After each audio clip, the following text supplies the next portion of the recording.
Salam saudara-saudara dan selamat pagi. Ini adalah renungan baru. Selama 1 menit ke depan, saudara-saudara akan disegarkan dan dibersihkan dengan hal-hal yang baru yang datangnya dari firman Allah. Kiranya hati, pikiran, dan keinginan saudara-saudara turut dibaharui setiap hari, sehingga kita bersama-sama menyatakan kata dan perbuatan yang baik di tengah-tengah dunia yang waktunya sudah tidak lama lagi. Sesungguhnya tidak ada hal-hal yang baru yang ditemukan manusia dalam dunia ini. Semuanya sudah ada sebelum kita ada, seperti kata pengkhotbah. Apa yang pernah ada akan ada lagi, dan apa yang pernah dibuat akan dibuat lagi. Tak ada sesuatu yang baru di bawah matahari. Tetapi siapa ada di dalam Al-Masih, ia adalah ciptaan baru. Hal-hal yang lama sudah berlalu dan semuanya telah menjadi baru. Jadi kapan dan bagaimana Anda memulai hal-hal yang baru di dalam Al-Masih? Jawabannya, sekarang dengan cara mendengar, dan ketika percaya, segera melakukannya. Seperti telah tertulis, pada hari ini jika kamu mendengar suaranya.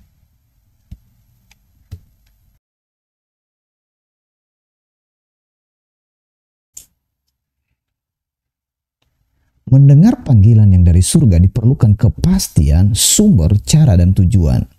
Ketika Samuel yang masih muda itu mendengar suara Allah memanggilnya, pertama-tama dia mengira itu dari manusia, tetapi syukurlah Imam Eli berkata jujur bahwa bukan dia yang memanggil Samuel, melainkan Allah. Maka Samuel pun mengikuti Allah sampai akhir hidupnya. Tetapi dewasa ini, ketika Anda mendengar suara Allah memanggilmu, para pemimpin rohani di sekitar Anda memanfaatkan kesempatan itu dengan membelokkan cara dan tujuan. Mereka mengarahkan Anda untuk masuk ke program usaha mereka dengan iming-iming sponsor dan perlengkapan, supaya Anda akhirnya bekerja untuk perusahaan rohani mereka itu. Mereka itu bukan mengarahkan Anda menjadi abdi yang dari surga, melainkan menjadikan Anda sebagai orang profesional bermerek rohani. Akibatnya banyak orang mengira bahwa panggilan kerajaan Allah itu berbeda-beda bagi masing-masing orang. Isa yang datang dari surga memanggil para pengikutnya dengan berkata, "Mari, ikutlah aku dan aku akan menjadikan kamu penjala manusia." Panggilan dari surga itu hanya satu, yaitu ikut Isa. Panggilan itu sekaligus menyatakan sumber, cara, dan tujuan yang sama. Sumber panggilan itu dari surga karena Isa berasal dari surga. Caranya, ikut Isa karena Isa jalan ke surga, kemudian dijadikan atau diperlengkapi oleh Isa. Bukan ikut manusia, tokoh, atau organisasi baru yang kemudian diperlengkapi dengan doktrin dan metode ahli oleh kelompok-kelompok tertentu. Tujuannya bagi kerajaan Allah yaitu menjadi penjala manusia dengan membawa orang-orang yang percaya kepada Allah melalui Isa Al-Masih. Bukan memindahkan orang-orang dari agama yang satu ke agama yang lain, dari profesi yang satu ke profesi yang lain. Mereka yang mendengar panggilan Isa pada saat itu juga segera meninggalkan jalan mereka lalu mengikuti dia, tetapi sesungguhnya mereka itu tidak berhenti sebagai orang yang berprofesi nelayan.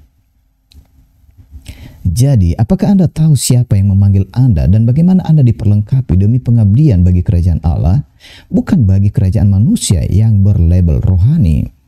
Anda tidak dipanggil untuk meninggalkan profesi, tetapi berhenti bekerja untuk sementara. Segera meninggalkan jala adalah petunjuk sikap ketaatan seseorang yang mendengar panggilan. Banyak orang mendengar suara Allah tetapi mereka tidak segera melakukannya. Allah mencari orang yang taat dengan segera. Isa yang dari surga sedang memanggil Anda untuk mengikut Dia dan belajar kepadanya, supaya Anda mengabdi bagi kerajaan Allah, bukan ganti profesi dari pengusaha menjadi profesi kerohanian. Doaku, kiranya Ruh Allah menyingkapkan kepada Anda maksud panggilannya, agar saudara tidak salah mendengar suara dan tidak salah menyerahkan diri dalam pengabdian.